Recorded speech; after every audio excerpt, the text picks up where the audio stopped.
Hi everybody, my name is Jason. I'm Caden. I'm Jaden. And we are the Yahoo and the Torah channel, and we thank you guys very, very much for hanging out with us. We are continuing on in our lessons from Brother Shaul, and we are learning about whether or not this is doctrine or this is not. And we have been reading through all the epistles of Brother Shaul, and we are going to hopefully be finishing up Corinthians today. I'm not so sure that'll happen in this reading, but we will do the best that we can. And for those who have not ever seen these videos before, we are the people who believe the laws, statutes, and commands of our Creator have never, ever gone away. They apply to us for all times, and they are something that we need to keep in our hearts, minds, and souls, and we need to live by them. We need to have them in our hearts. We need to have them in our lives. We need to have them in our families. We need to rejoice with them. They are something we should recite when we get up in the morning, when we go to bed at night. It's something we need to pray to Yah, thanking Him that He has given us such words that are wonderful. And many people have taken the words of Brother Shaul and have freed themselves from the laws. They think that there is some sort of freedom in not keeping the law, statutes, and commands. And unfortunately, it says 53 times in the Old Testament. It's not unfortunate, but it's fortunate. It says 53 times that we need to guard the laws, statutes, and commands of our Creator. We need to do that for all time. And so it is very important that we do that. And so as we read the letters of Brother Shaul, we need to make sure that we are doing this with a background and a cement base of the Torah. And if we are not reading them with a base of the Torah, it is very easy to go astray and to go incorrect on this stuff. So, gentlemen, how you doing? Good. Everyone? Yeah. All right, here we go. 1 Corinthians 9. Am I not an apostle? Am I not free? Have I not seen Yahushua HaMashiach or Adonai? Are not ye my work in Yahuwah? One says the Adon. Yeah, so this is another bad... We're doing this a couple different fold here.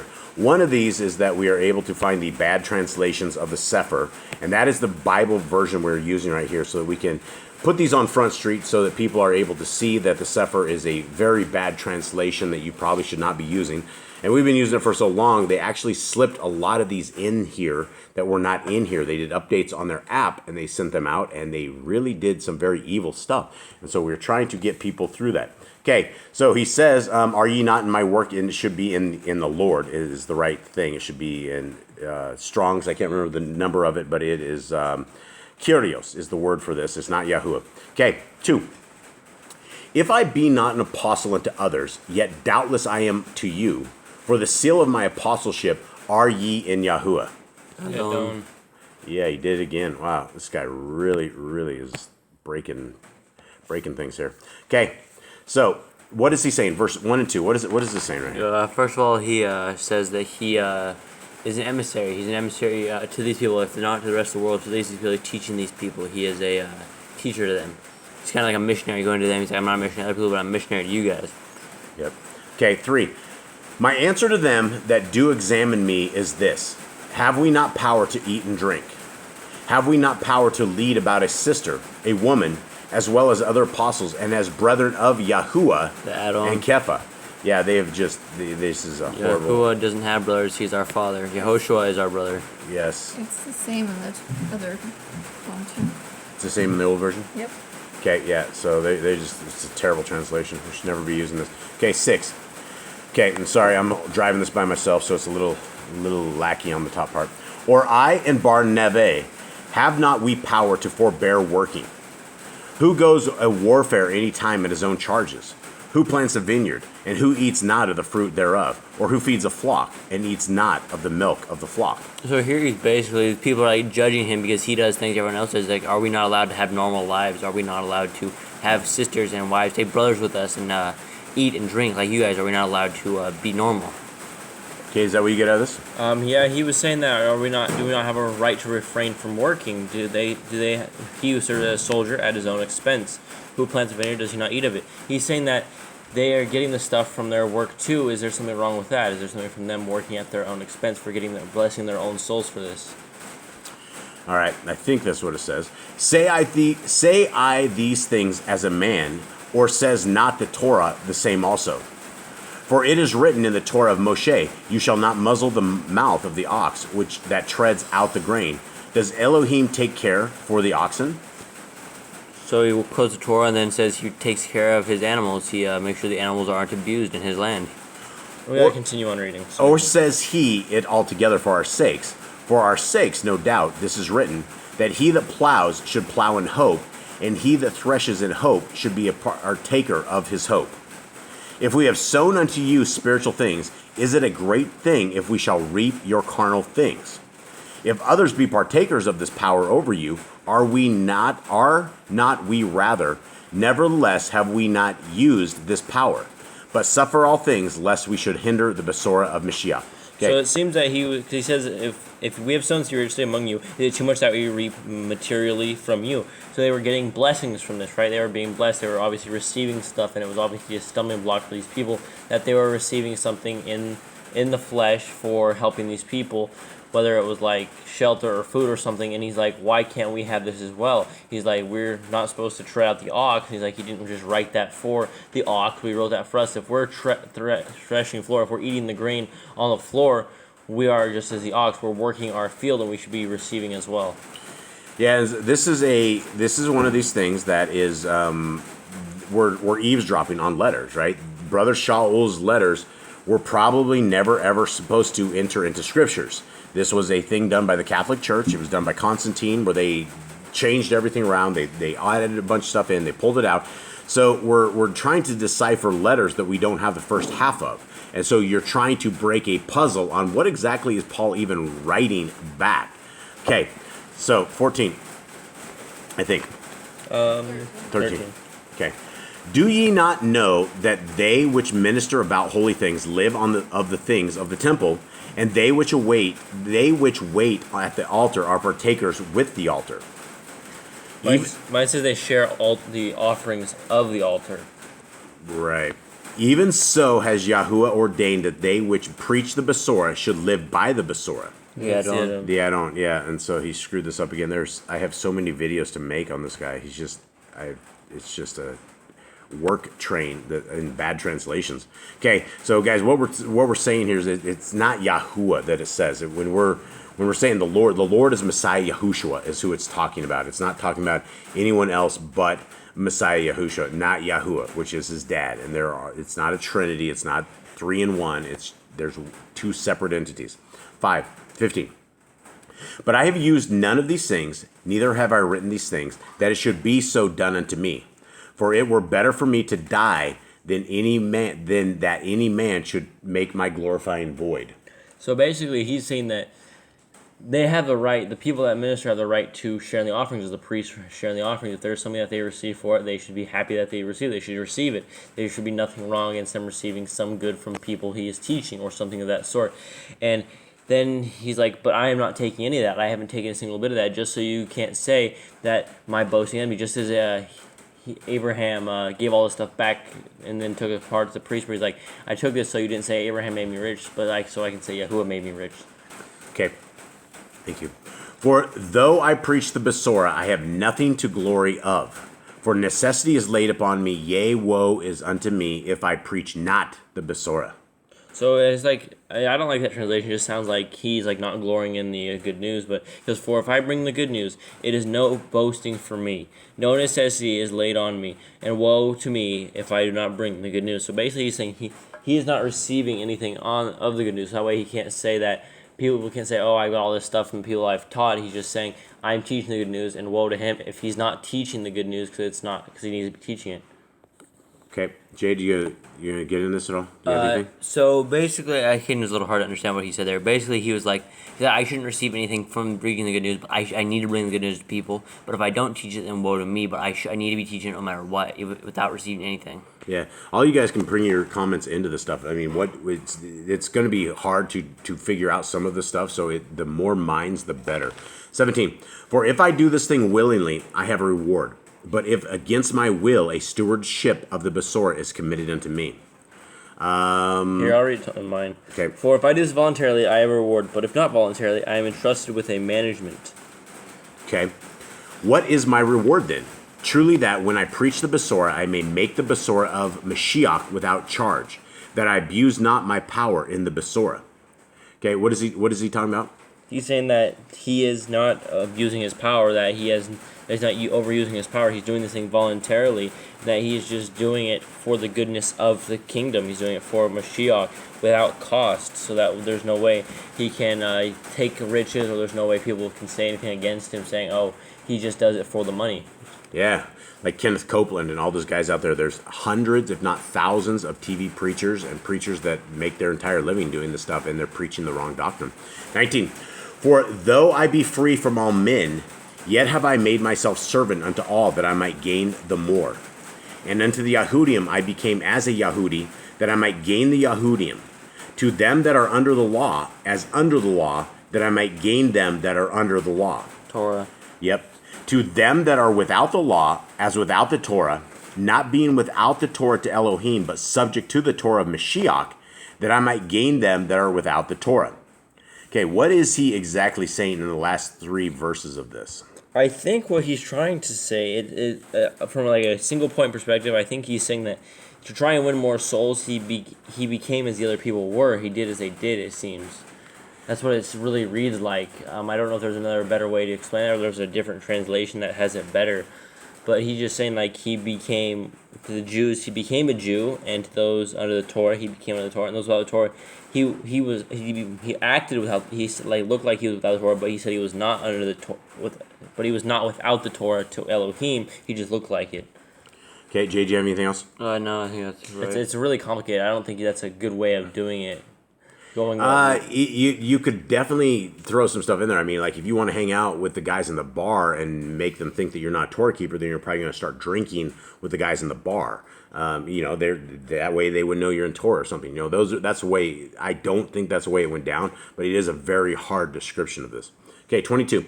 To the weak became I as weak, that I might gain the weak. I am made all things to all men, that I might be all means save some. Okay. So basically, he became like everyone else, so that he looked like them, so that he could became a save salesman. them. He became a salesman, and you're not going to sell if you're in white clothes. You're not going to go to coal miners and sit there and try to sell them new clothes. I mean, they're all going to be in black. They're all going to be trash. I mean, he made it as them. He would have dressed up like a coal miner and went and talked to the coal miners, so that he's not going to be in some pristine outfit, and these guys aren't going to listen to him because he's not a coal miner. Okay, 23. And this I do for the Besorah's sake, that I might be partaker thereof with you. Know ye not that they which run in a race run all, but one receives the prize? So run that ye may obtain. And every man that strives for the mastery is temperate in all things. Now they do it to obtain a corruptible crown, but we an incorruptible. I therefore so run, not as uncertainly, so fight I not as one that beats the air, but I subdue my body and bring it into subjection, lest that by means, when I have preached to others, I myself should be a castaway. Anyone have any ideas on this? So he basically starts with race. They always doing had like racing back in the day for like competition and stuff, and they race for a worldly crown. They race for worldly glory. He goes, we should be racing for the kingdom. We should be running for this kingdom and trying to get a crown that does not corrupt us, that is not corruptible, that is not seen by the world, but is like for Yahuwah. Yeah, the NIV has something interesting. This is cool. Therefore, I do not run like someone running aimlessly. I do not fight like a boxer beating the air. That's cool. I mean, I don't know if we have any other translation of boxer beating the air. What do you have? 27 says, but like a boxer, I buffet my body, handle it roughly, discipline it like hardships, and subdue it, for fear, and after proclaiming to others the gospel, the things pertaining to it, I myself should become unfit, not stand the test, to be unapproved and rejected as a counterfeit.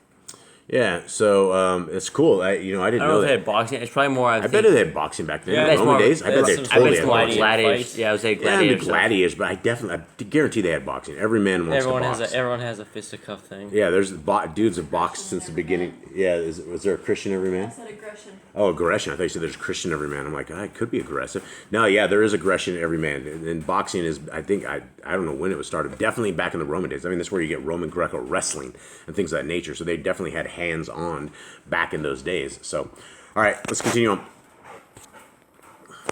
Right, 1 Corinthians 10. Moreover, brethren, I would not that ye should be ignorant, how that all our fathers were under the cloud, and all passed through the sea. And all were baptized unto Moshe in the cloud and in the sea, and did all eat the same spiritual food, and did all drink the same spiritual drink, for they drank of that spiritual rock that followed them, and that rock was Mashiach. Okay, what do you say?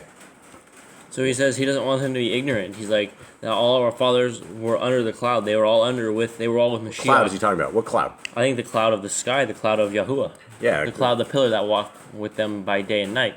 That is the cloud. He's like, they were under that cloud. They passed through the sea when the sea opened. He said they were all immersed with Moshe in that cloud and in that sea. And then when they ate the spiritual food, which was the manna, and they drank that spiritual drink, which was also the What else could spiritual food be, though? spiritual food could be the word, it could be the Torah. Torah, right. And did all drink the same spiritual drink, for they drank of that spiritual rock that followed them, and that rock was Mashiach. Okay? Jay, do you have anything else different on that? No. Any different at all? Nothing on that. Okay, 5. But with many of them Elohim was not well pleased, for they were overthrown in the wilderness. Now these things were our examples, to the intent we should not lust after evil things, as they also lusted. Neither be ye idolaters, as were some of them. As it is written, the people sat down to eat and drink, and rose up to play. Neither let us commit fornication, as some of them committed, and fell in one day 23,000. Okay, what was that event? That was the golden calf.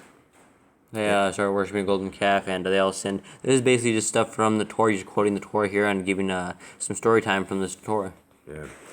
9. Neither let us tempt Mashiach, as some of them also tempted Yahuwah, which were destroyed of serpents.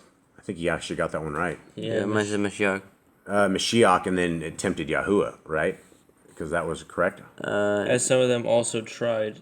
Yeah, I think that's right. I didn't say Yahuwah or anything in here, so. So that last one is not about the golden calf. What is it It's about? 25:1. It's when they were committing whoredom with the daughters of Oh, Moab. okay. And they called when- people into Exodus sacrifices. 32:6. That's when Phineas speared the lady. Mine said 25:1. 25:1. There was a lot of Okay. times where a Okay. whole group of like 20,000 would die at a time. There were several stories where that happened. They had Korah, which died 14,000 one time, and then the next day another 14,000 died. Yeah.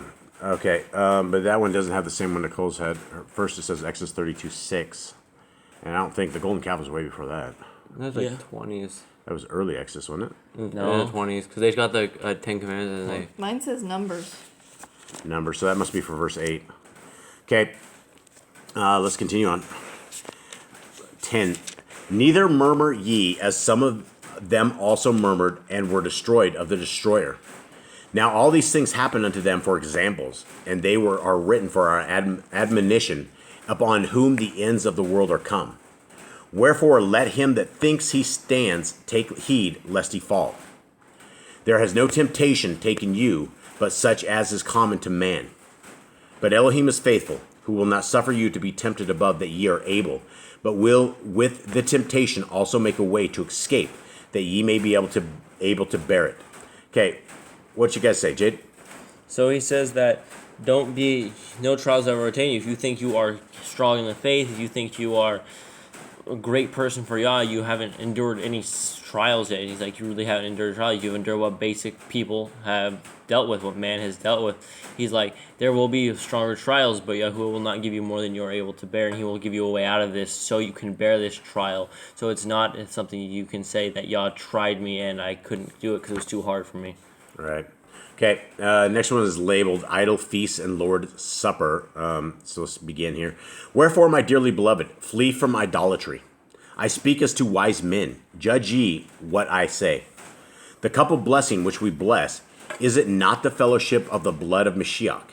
The bread which we break is not the fellowship of the body of Mashiach? For we being many are one bread and one body, for we are all partakers of that one bread. Behold, Yashrael after the flesh are not they which eat of the sacrifices partakers of the altar. Okay, what does it say? What does the last, break it down. He says there are a lot of us that take part in the body of Mashiach when Yahushua broke the bread and said, "This was my body, this is my flesh. Eat of this, and you will become part of my body and flesh." We are now. He said there are a lot of us. We are now part of the body of flesh. And he said, "Flee from idolatry." That's Torah based. That's from the Torah. He said, "Flee from idolatry. Don't be part of it." The blood which we said. He said that when he gave the wine glass, and he said, this is my blood. You will be part of my blood. We are family with him now. We are one person with Yahushua. We are just as Yahuwah and Yahushua are one. We are now one with Mashiach. We are the same way. Good. 18. Behold, Yashrael after the flesh. Are not they which eat of the sacrifices partakers of the altar? What say I then? That the idol is anything, or that which is offered in sacrifice to idols is anything? But I say that the things which the other nations sacrifice, they sacrifice to devils, and not to Elohim. For I would not that ye should have fellowship with devils. Ye cannot drink the cup of Yah and the cup of the devils. Ye cannot be partakers of Yahuwah's table and the table of devils. Yehoshua. He messed that up twice. Yes, wow. Yadon. Wow. Terrible. Okay, guys. So again, for those studying in on this, this is talking about Mashiach. This is not talking about Yahuwah. Okay. All right. So what he said there was that it is the people in Israel that are doing sacrifices. It's not a thing of they're not sacrificing to idols at the point because they still think they're sacrificing to Yahuwah because they don't know that Yahushua is like no longer said there needed to be sacrificed because he was the sacrifice. He's like, but something you need to be aware of is don't go sacrificing as the Gentiles do because they will sacrifice their gods. They will sacrifice that. He's like, and you can't ride two horses. You cannot sacrifice to other gods, and you cannot sacrifice to Elohim. Yeah, you can't have two masters, right? You cannot drink the cup of Yah and the cup of devils. You cannot be partakers of Yahuwah's table and the table of devils. But it's not Yahuwah's, it's Mashiach's table. Yahushua's table. Okay, do we provoke Yahuwah to jealousy? Or are we stronger than he? All things are powerful for me, but all things are not profitable. All things are powerful for me, but all things edify not. Let no man seek his own, but every man another's wealth. Okay, what does he mean by this? Let no man seek his own, but every man another's wealth. NIV says, no one should seek their own good, but the good of others. That's probably better. I mean, if you're seeking someone else's wealth, you're like coveting his money. Yeah, I don't know. You don't want to be seeking someone else's wealth. You don't want to be going after wealth. You want to be going after Mashiach. Paul would contradict himself right here. Is that what it says in the King as well? The King says that, yeah, let no man seek his own, but every man another's wealth. The king was trying to take him his money. Yeah, King. Again, he quoted himself. He's like, is it permitted of me? Everything is permitted of me, but it's not for. He said that before and the last time, and he's just repeating it again, trying to get the point across to these people. And then he's like, if you're seeking the good of others, you're loving your neighbor. You're going to be trying to help him out. You're trying to be able to move him forward in life. Yep. Whatsoever is sold in the market, that eat, asking no question for conscience sake, for the earth is Yahuwah's and fullness thereof. And so the Christians will run this one. They're like, oh, whatever's sold in the market they need. They don't understand what food is. Food is defined in Leviticus 11, and that is not food. Pig isn't food. Lobster's not food. Shrimp's not food. That kind of stuff is not food. Okay. 27. And guys, my apologies again for if you don't know, that's my roof. It comes in and out, so it's not being too misbehaving, but it's kind of distracting. So hopefully you guys can make it through. Okay, 27. If any of them that believe not bid you to a feast, and ye be disposed to go, whosoever is set before you, eat, asking no question for conscience sake. Okay, so what is he saying here? This is something that also comes up a lot in Christianity that we hear when people are trying to defend Christianity, saying, "Oh, we don't want to feel bad in conscience, so we just eat the food, so we don't make other people feel bad." And this is because the food was sacrificed to idols. He said in the marketplace, if you have food that is set before you in the marketplace, you don't. There's probably sacrificed to idols. There's probably like a chunk ripped off of it. Part of it was given to the idol, and the rest of it was probably sold. He said, just eat just eat it so that you don't feel bad. It's still clean foods. He was not talking, have the pig snout and eat it before you. Yeah, Nicole, what do you got? Mine was just the same thing about offered sacrifices. Cade got it there at the end. Like, do not eat of it.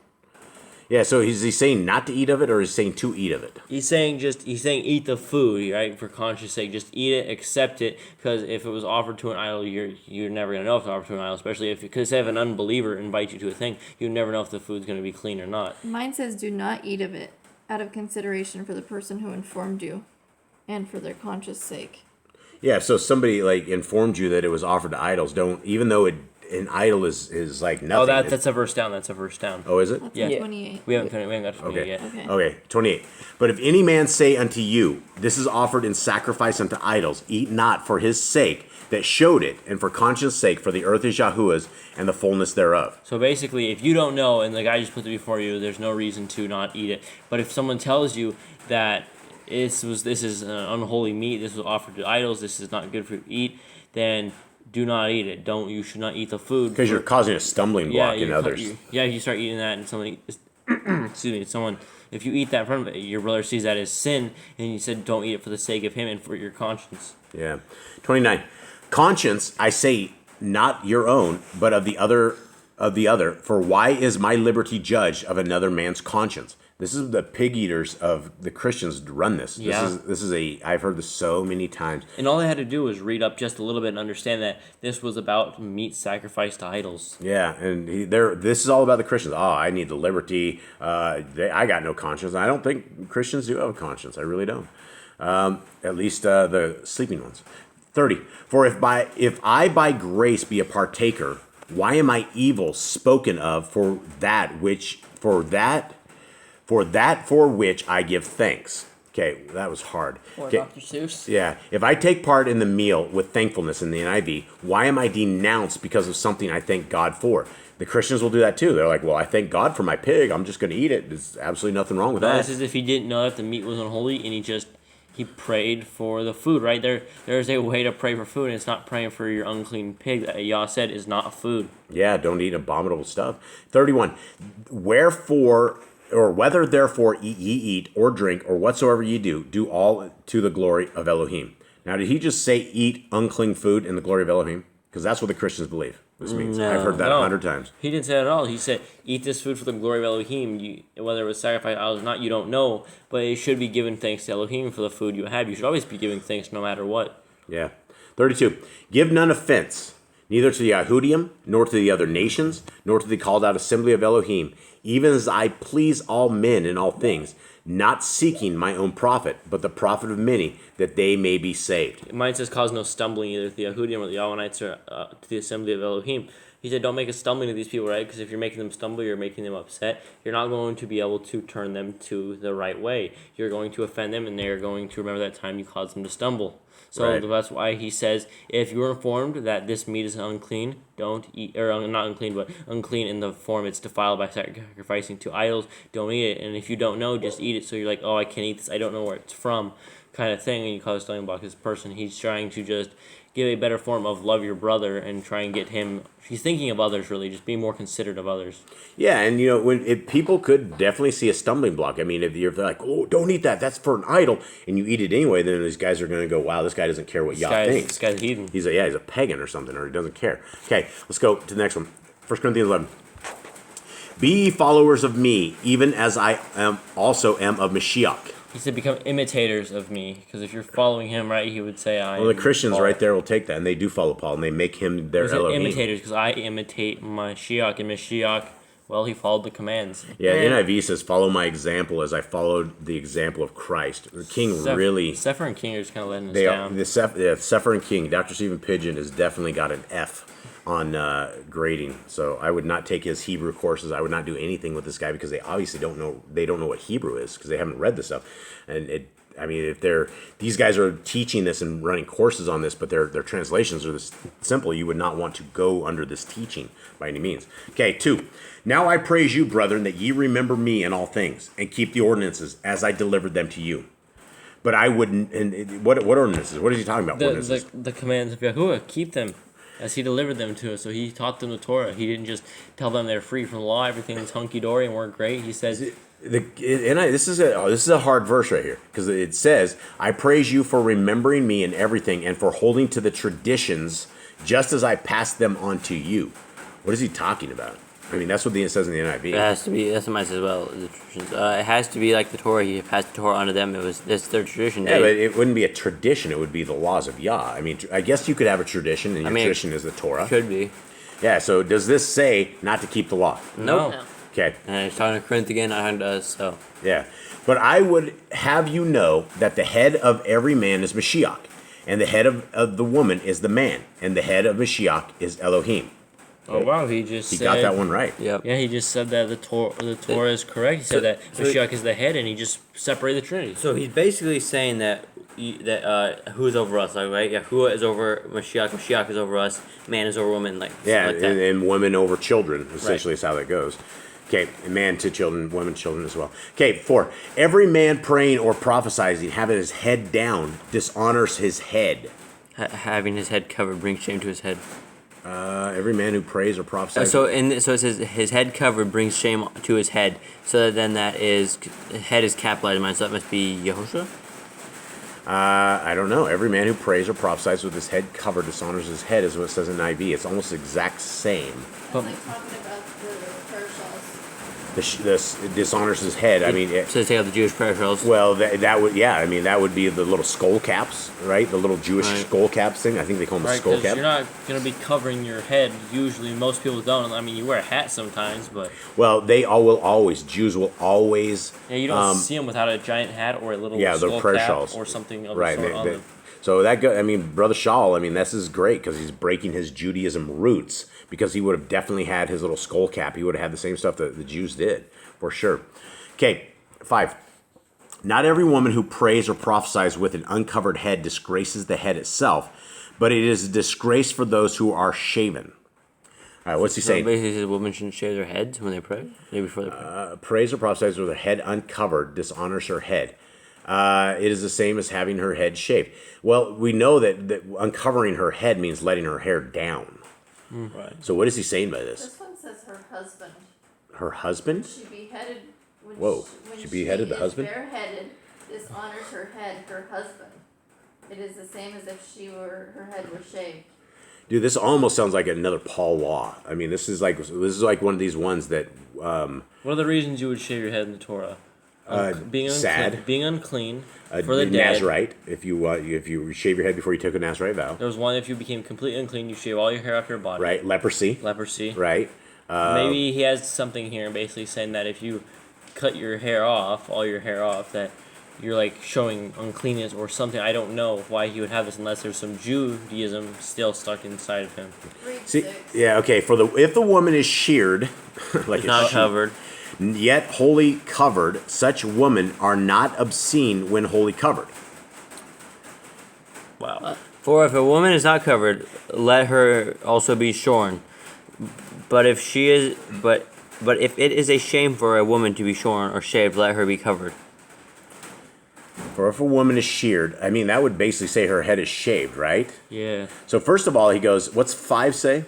Not every woman who prays or prophesies with an uncovered head disgraces the head itself. Why would that? Why does he have that in there? I don't know. That's What? not in the Torah about It has to shaving be the something head. with the Corinthians covering their hair, I think. When they pray or something. So a woman who prays or prophesies with an uncovered head disgraces the head itself. So the head. But he says not every woman. So going back to 3, it says like the head. So like the head of the woman is the man, and the head of the man is Yehoshua. So I think it's like if the man prays with like a covered head or something, it dishonors Yehoshua. But if the woman prays like an uncovered head, it disgraces her husband or something. It doesn't make a lot of sense. It does make a lot of sense, but this is one of these ones that they have taken to doctrine, and women will wear the head coverings, right? Man will make their woman wear a head covering, but I don't think it says this, but I don't know exactly what he's saying. But if it is a disgrace for those who are shaven, okay, so for whatever reason, if a woman has become sheared, if the woman is sheared yet wholly covered, okay, what does that mean, wholly covered? It's the same as having a shaved head. For a woman does not cover her head, she might as well have her hair cut off. But it is a disgrace in 6 for a woman. Okay, but it is a disgrace for a woman to have her hair cut off or her head shaved. Then she should cover her head. So for a woman does not cover her head. Okay, so I think it must have been about covering her head. I think he's saying don't cover your head unless you have your head shaved and you need to cover your head. Is that what he's saying? I think so. I think the woman's hair is like your head covering. If you don't have your hair, then you Okay, need to here's a cover your footnote head. from the NIV. All right, so footnote NIV says, every man who prays or prophesies with long hair dishonors his head. What is this? Footnote of what? It's a footnote starting from verse 4. It's like another thing of 4. But every woman who prays or prophesies with no covering of hair dishonors her head. She is just like one of the shorn women. That must be shaved head woman. If a woman has no covering, let her be for now with short hair. But since it is a disgrace for women to have her hair shorn or shaved, she should grow it again. A man ought not have long hair. Okay, so I mean, I see where he says it. I mean, we know of a woman that should not dress as a man, which would mean you would cut your hair like a man. So, what exactly are we saying here? Anyone? Jade? Are you zoned out? I think he's trying to get the point across here that women should have long hair. I think is what he's trying to get across here. Yeah, and I don't see this as one of those other ones like your widows must be 60 years old. I think he's. I think he has a point here, but I'm not sure what the point is. For if the woman is sheared yet wholly covered, such women are not obscene and then wholly covered, right? So I think it was that they thought that women with hair covered are obscene. Because he says if a woman has her hair covered when she's shaved, it's not obscene. So there must have been some kind of weird... weird short hair thing. Because I don't know if... There was never a command against people with cutting their hair short. Even women, but it must have been a problem where they were trying to look like men or something in Corinth. Shaving their head or something, yeah, or something of the sort. Okay, so I don't think this falls under the what we have as the Paul's laws, because I think there is a point to this. This sounds good. It does not sound like deacons. It doesn't sound like widows. It doesn't sound like women need to not speak. I mean, he literally has commands that say women should not speak. Okay, anyone? Anything else, Nicole? You have anything else? No. Okay. There you go. But it explains it in verse 8 right there. For the man is not of the woman, but the woman of the man. Oh, no, it doesn't explain it. I thought, verse 7. Oh, verse 7? Okay. For a man indeed ought not to cover his head, for as much as he is the image and glory of Elohim. But the woman is the glory of the man. I think he's... Okay, I The see what footnote you're saying. here says a man ought not have long hair as cover his head. Right, because if you're long hair, you're going to dress like a chick. You're dressed like a woman, and you're breaking Torah. But what about a Nazarite guy? I mean, that would be long hair. Yeah. I mean, we had a David and Solomon whose hair was so long it was getting caught in bushes and stuff. It was Absalom has long hair. It was hundreds of pounds his hair was alone. Who was? Absalom. It was 50 pounds or something in hair. Yeah, well, that's a lot of hair. Okay, but I don't see this as a command, to be honest. I think it's something going on in Corinth. There's something going on, and Paul's trying to help them out with this. yeah, for the man is not of the woman, but the woman of the man. It's something about the shame of the woman or something, and it's he's trying to save the shame of the woman and man. I don't know. It's not a command, though. It's not what we're looking for. Does he say right here to not keep the Torah? No. Is he adding to it, do we think? I don't think so yet. I don't see. I think something happened in Corinth with them praying with their hair. I mean, it goes along with don't dress like a woman if you're a man, and don't dress like a man if you're a woman, that kind of thing. All right, let's continue on. 10. Neither was the man created for the woman, but the woman for the man. For this cause ought the woman to have power on her head because of the angels. Okay, that didn't explain anything to me. Will have a sign of authority on her. Are you on 10? I'm on 10, that's what it said. Oh, mine has something totally different. All right, let's hear what you got. Therefore, she should be subject to his authority and should have a covering on her head as a token, a symbol of her submission to authority, that she may show reverence as do the angels and not displease them. So this does sound like a Paul command, honestly. I mean, if this is where we're going to, if this is where it ends up at, this is the face covering for women thing, right? And so, I mean, we don't have any laws like this. This is different than we've ever had before. So I don't think this is in the Torah. I think you need to keep going in this chapter because it talks some more about it. 10. All right. 12. 11. Am I 11? Yes. Nevertheless, neither is the man without the woman, neither the woman without the man in Yahuwah. Yeah, I don't. Yahusha. Oh, he screwed that up as well. Dang. Okay, and that's supposed to be Yahusha. Okay. For as the woman is of the man, even so is the man also by the woman, but all things of Elohim. That's right. Judge in yourselves, is it comely that a woman pray unto Elohim uncovered? Does not even nature itself teach you that if a man have long hair, it is a shame unto him? Okay, what does this mean? What is 13 saying, though? Nicole, what do you have on yours? On 13? Yeah. Consider for yourselves, is it proper and decent, according to your customs, for a woman to offer prayer to Yahuwah publicly with her head uncovered? This is their custom. See, this is stuff outside of the Torah. This is why it's very confusing for us. It's not in Torah. We don't know of anything like this. This is their traditions. This is what they do. Is it so? He says, "Judge for yourself. Is it proper for a woman to pray to God with her head uncovered?" And then I don't know. I mean, they would probably say, if they were judging for themselves, no, because they're in Judaism, right? They would say, no, that is not right. 14. Does not even nature itself teach you that if a man have long hair, it is a shame unto him? Beta. I mean, yeah, it's kind of true. Your hair gets stuck and stuff, and you're out working in the field. It gets Dude, stuck you in can't. bushes. Dude, beards. I'm telling you, man. Power tools and beards. It is dangerous. Even now, I get my hair caught under my armpits at night. I roll over in bed and I rip my face off. It's crazy. I mean, That's not good. it's not good. It's a long beard. I know. Wife's like, too much info. I'm just telling you. For those who are growing beards, just remember that when it's long enough, you'll get it caught in your armpit at night. Okay, here we go. What'd you say, Joseph? Judas. But if a woman have long hair, it is her glory to her, for her hair is given her for a covering. Okay, I don't dispute this. But if any man seem to be contentious, we have no such custom, neither the called out assemblies of Elohim. So basically, they had. I think what he's saying here is that there is no such law against this stuff. There's another thing. There's obviously a problem in Corinth with people having short hair or long hair, and they said they couldn't pray in the assemblies with this hair. And he's like, we have no law against this. We know that by nature, women have long hair, men have short hair, and that's how it goes. But there's no law against it here. He's saying that if you have long hair, you're dishonoring Elohim. If men have long hair because they are bringing shame to themselves, they look like girls. Okay. For a woman to have long hair, it's her glory. It's her. Right. And so, I don't know. 17. Now actually, it's going into a whole other thing. Correcting an abuse of the Lord's Supper.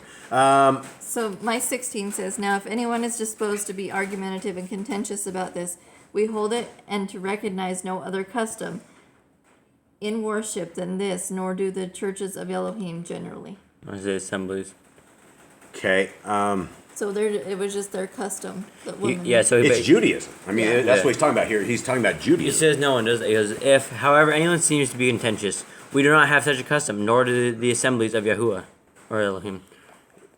Right. So, I mean, this is about Judaism, but this does not say women need to cover their Right, head. Does it say he needs to cover their head? Basically, he doesn't. He said basically there's no such thing as a custom like this. There's nothing to this. He says if she wants to, then let her do it. Yeah, if it's she's esteemed shaved. Because I think there was a problem with women cutting their hair like really short, and people were seeing that as a sign of them trying to look like men, and men growing out their hair really long. And he's Or some other problems. I mean, if you cut a woman's hair off like violently, like she's gonna look like real bad, like something bad has happened to her. So something she's dishonored or something of the sort, and you just lop her hair off, it's gonna be a mess. I don't know what we're actually seeing. I'm not gonna add this to the Paul's list, although I wonder if I should. I don't think so, because I don't think it's something I think in Paul 16 says there's no such thing to do this. Yeah. Right. Okay. And I'm not saying that men shouldn't have the authority that if they want their woman to wear a head covering, or the woman should be in submission to their man. And if a man is going to, if there's some problem, other dudes are looking on your woman, and you have a problem with it, it's going to become a huge issue. And if your wife is humble enough that she is willing to save herself for her man, she should put a covering on it. But that is a case by case basis. There's nothing in the laws that say that. There's nothing in the Torah that says a woman must have her head covered or anything of the sort. So that's all Judaism. Okay, let's go into 17. Correcting an abuse of the Lord's Supper is what the NIV says. Now, in this that I declare unto you, I praise you not, that ye come together not for the better, but for the worse. First of all, when ye have come together in the assembly, I hear that there be divisions among you, and I partly believe it. For there must also be heresies among you, that they which are approved may be made manifest among you. When ye come together, therefore, into one place, that is not to eat on the day of our Adonai. For in eating, everyone takes before other his own supper, and one is hungry, and another is drunken. Okay, I've heard this before, that people will say that they don't, like a Shabbat is gone. I've actually heard them say that the Sabbath is gone. This is directly to Corinth. This had nothing to do with us. This is directly to Corinth. There's something going on with they had a meeting place in assembly. They started having issues, and they started having issues over eating together. It was just some issue, but this isn't for us at all. It's not. It's not for us at all. This is why it's such a puzzle. So NIV says, so then when you come together, it shall not the Lord's Supper you eat. For when you are eating, some of you go ahead with your own private suppers. As a result, one person remains hungry and another gets drunk. Don't you have homes to eat and drink in, or do you despise the church of God by humiliating those who have nothing? What shall I say to you? Shall I praise you? certainly not for this matter. So it seemed like they all came together and had their own feast together. It seemed like, but now they all brought, instead of bringing a feast for everyone brought their own side of food, and they were like drunks running through it, it seemed. Yeah, I don't know. Nicole, do you have anything in other versions? No, it's not the same. Whatever was going on in Corinth, Paul wasn't very happy. Yeah, they got issues. Okay, what am I on? 22. Oh no, 23. When you come to, I didn't read this in the stuff. I don't think. Nope. For in eating, everyone takes before other his own supper, and one is hungry, and another is drunken. What? Have ye not houses to eat and drink in, or despise ye the called out assembly of Elohim, and shame them that have not? What shall I say to you? Shall I praise you in this? I praise you not. For I have received of Yah.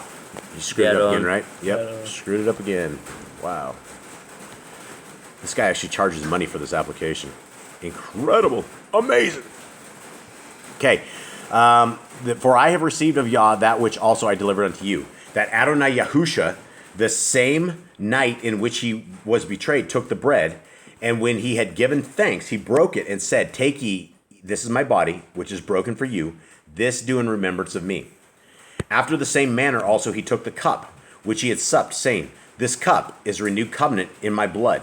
This do ye as oft as ye drink it, in remembrance of me. So he's saying his blood basically re-signed the covenant, basically renewed the covenant here, which is great that he says renewed covenant, because that means the covenant came back to the land, that came back to the people, because they were so many years without it. They were living in exile still. Even though they came back, they were under the Roman Empire. Yeah, and for those who are looking for that renewed covenant, the people that are in this renewed covenant is called the house of Yashrael. There's no such house of Gentiles. So there is no covenant, new covenant for anybody that's not keeping the law, statutes, and commands of our Creator. Okay, 26 or 25? One. Or 25 or 6, guys. We are on 26. Okay.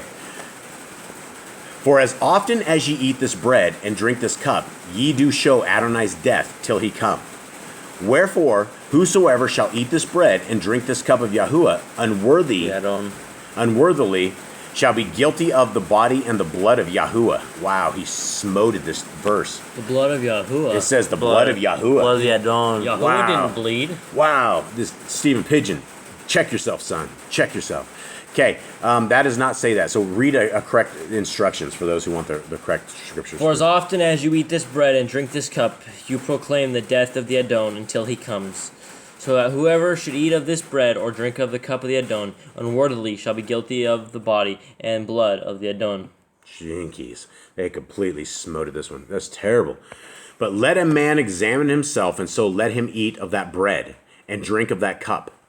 For he that eats and drinks unworthily eats and drinks damnation to himself, not discerning Yahuwah's body. The body of Yadon. The Messiah Yahushua, he has it screwed up again. Wow. Overzealous translator really hates The overzealous translator made a lot of money on this, and so does Dr. Stephen Pigeon, because they're still making money. They're still charging people for these terrible translations. That is evil. Okay. It's the biggest thing to take away from the book of Corinthians. Yeah, the biggest thing to take away from the book of Corinthians is you should never ever buy the Sefer or deal with any of those guys of the Sefer publishing group. They don't know what they're doing. They're making money and they're not honoring the word of Yah. 30. For this cause many are weak and sickly among you, and many sleep. For what cause? For the cause of they are all taking up the cup of Messiah, even though they are all living in sin. Yep. For if we would judge ourselves, we should not be judged. But when we are judged, we are chastened of Yah, By Yadon. that we should not be condemned with the world. Wow, he just totally destroyed this. He hates Corinthians. Even the previous version has Yahuwah. Even the previous version? Yeah, they just went crazy, man. The search and I think replace. he's Trinitarian. I think he's gone to the dark side. I think Dr. Stephen Pigeon is sending people to the depths of hell, is what he's doing, unfortunately. And so, if I am wrong, then let Yah be my judge against me. 33. Wherefore, my brethren, when ye come together to eat, tarry one for another. And if any man hunger, let him eat at home, that ye come not unto condemnation, and the rest will I set in order when I come. What's he saying, guys? If he says, if when you guys come together, wait one for another, wait to eat with each other, because there's huge contentions. They all hate each other at this point. It sounds like they're all sitting there eating their own meals. They're coming together and they're duking it out, and then they eat their own meals. They all get drunk. They all have their own problems. People go hungry, and he's like, you guys should be helping each other. You guys should be feeding each other. You should be doing what is right. You guys are they're duking it out at this point. They all hate each other. All right, so I guess we'll leave it at that. That is good for now. I think in the next 4 chapters we'll finish this off. I think there's 16 in this, right? Yep. 16, and so the next ones are good. The 1 Corinthians 13 is amazing. It's like one of the best chapters in the entire scriptures. It's amazing. But we will go from here and we will look at this, and we thank you guys very, very much for hanging out with us and doing this and reading and learning. All right. Shalom. Shalom.